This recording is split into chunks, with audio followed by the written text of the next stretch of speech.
अस्सलामुअलैकुम वीवर्स, कैसे हैं आप। उम्मीद करता हूं आप सब खैरियत से होंगे जी। हम एक नई गेम शुरू करने वाले हैं। आप मेरे पीछे देख रहे होंगे, खिलाड़ी भी एक्टिव हैं, ठीक है ना जी। हमारी गेम भी स्टार्ट करने के लिए बिल्कुल रेडी हैं। तो स्टार्ट करते हैं और देखते हैं इस वीडियो को और गेम को। तो ये क्या, कौन से खिलाड़ी, ये वाली टीम ए है और ये बी है। देखते हैं ए टीम की जीती है या बी टीम जीती है। तो स्टार्ट करते हैं इस गेम को। 3, 2, 1 स्टार्ट। ये देखें जी, ये गिलासों में गिलास फेंक के देखने किसने फेंकने हैं। तो देखते हैं किसने ज़्यादा गिलास करने हैं।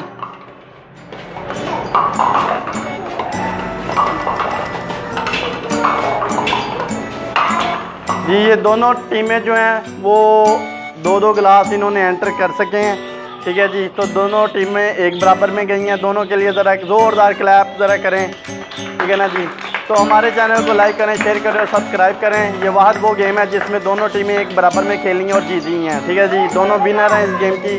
तो हमारे चैनल को लाइक करें, शेयर करें और सब्सक्राइब करें और साथ ही लगे बेल आइकन के बटन को लाजमी प्रेस करें ताकि हमारी हर नई आने वाली वीडियो आप तक पहुंच सके। पाकिस्तान जिंदाबाद।